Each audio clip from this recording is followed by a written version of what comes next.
Oh, absolutely. And when people go to restaurants, the problem is we don't know if it's been microwaved. So we have to be more diligent and request, That's some background right. information. Yes, and also demand in the restaurant that you get your food cooked in a conventional way. And if more people ask it, they might listen. Isn't it? And there's so many options, and I really want to highlight those. And how we first met actually was in a restaurant downtown. That's right, yes. And we know the food is done from the heart. Yes. It's done with care. Right. The people who are serving it want to be serving it. Like eating is not just the actual food; it's the whole process that goes with it. It's really a multi-dimensional activity, and certainly the love that the cook puts in the food comes through in the way it digests and assimilates in the body. So that's very important. I can imagine. And also, what about like foods, maybe more seasonal foods or locally grown? Is that how important is that? Well, according to Edgar Cayce, it's tremendously important from a vibrational point of view. He says that eating seasonal food and food that's grown in the local area where you live helps you to become one with the area, to really harmonize your body and mind and spirit with the area where you live, acclimatize yourself.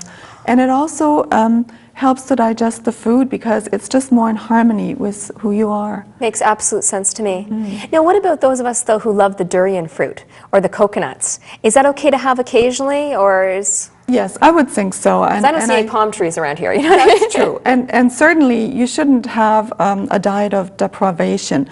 You should certainly enjoy the foods that you enjoy and small amounts of that, and don't worry too much.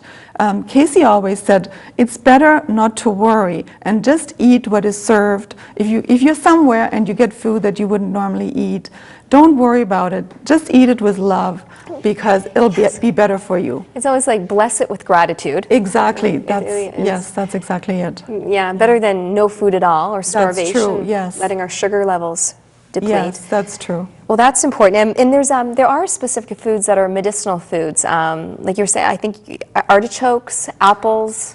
Jerusalem artichokes help people that are diabetic, that have the type 2 diabetes, because they have a special called inulin, which actually helps people to balance their blood sugar levels. And that's not strictly Cayce, although he was probably one of the first to mention it, but it is scientifically known now that Jerusalem artichokes, which are gnarled tuberous vegetables, they look a little bit like a cross between ginger and a potato, but they can be used similarly to a potato. You can cook them like a potato or grate them in a salad raw. Really? Yes, they're delicious. And where do you get these from? You can get them in health food stores that also sell organic food. Okay. Yeah, that's where you would get them. Fantastic. And I know, now there's health food stores more and more available, and to remind people that organic is the better choice here. It is the choice. Wow, and the gelatin? That was a key. That came up a lot in your book. Yes, gelatin is used in the Cayce readings to help people assimilate nutrients from other foods. So it really serves as a catalyst to help people get the most of their foods, their fruits and vegetables and meats. And it also is a rich source of calcium, which is very important for us today, and it just helps our bodies to function well and smoothly. Is it easy to use? It's very easy to use. You can stir it in salad dressings, or you can, Cayce says, if you don't want to use it any other way, take powdered gelatin, put it in a glass of juice, and have a teaspoon every day. A teaspoon of it in juice? And just stir it and drink it before it gels. Okay, so if you don't wait too long, yes. The longer you wait, the more thick it becomes. So you want to just stir it and drink it right away. Okay. Yes. And then there was a neat one, a funny one called a mommy food. And I thought that was, well, you corrected me, but I thought that was something to remind us of our mother. But right. It actually has a different background. Yes, actually, mummy food, the name of the food refers to the fact that Edgar Cayce was given the recipe for this food in a dream by an Egyptian mummy. It refers to mummy food is made of dates, figs, and cornmeal and water, equal parts of dates, figs, cornmeal, and water, and stirred and cooked to consistency. It's really delicious. So would you blend it, like put in a food processor of sorts? No, you would just cook it and stir it and just let it sit and cool, and you can either eat it as a breakfast cereal with a little bit of milk or cream, or just as a snack. Sounds delicious. It is delicious, and the amazing thing is that when Cayce went back to ask about this dream in a reading, he was told that it's a spiritual food for most people. So it actually is a holistic spiritual food. And meaning, when you say spiritual food, is that just, it means it raises our vibration, it makes us more aware of things, like? Yes, it just allows more of the spirit from within to unfold in us. It would probably be relaxing. There's a lot of relaxing nutrients like B vitamins, calcium and magnesium in that mixture. So scientifically it makes sense because it would be a very relaxing food. And of course, when you're more relaxed, you can access the spirit better. So that makes sense even from our perspective. It makes complete sense. Wow. You just glow. You know, your eyes are just bright, and this comes from within. This comes really from your spirit and your heart, doesn't it? Yeah. Well, that's nice of you to say. I see the same glow in you, so I think we're on the same wavelengths. Well, thank you. I love doing this show, and I love learning about this, and it's so timely and important more than ever, because, you know, so many kids in the school, we were speaking earlier, you know, being put on things like Ritalin and giving learning disability labels, and these things, many of these things can be avoided through proper nutrition. Absolutely, and children, that's certainly a subject close to my heart, because I find that people don't have enough education. Children are being poisoned with too much sugar, too much color.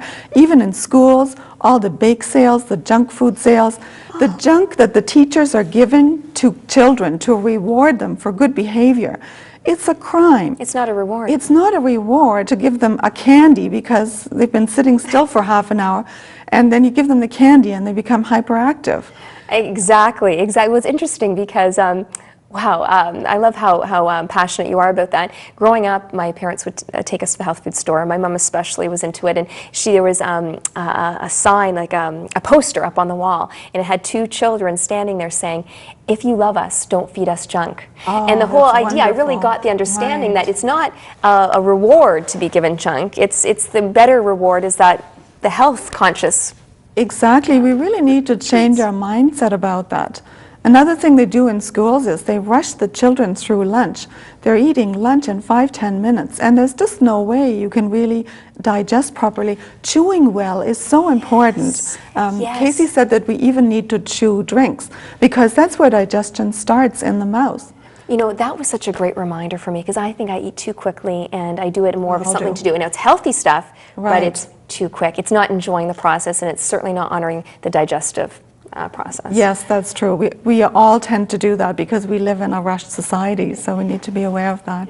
Now, if you can believe it, the countdown is on here. We're going to be wrapping up imminently, but you've certainly inspired me and reminded me of things that I knew and things I didn't know. And these are the two books that Simone, Nourishing the Body Temple and Visionary Medicine, that she has been speaking about on this evening's show. And you can contact her directly through the website or calling you. And you'd be happy to, I'm sure, speak with people. And, certainly.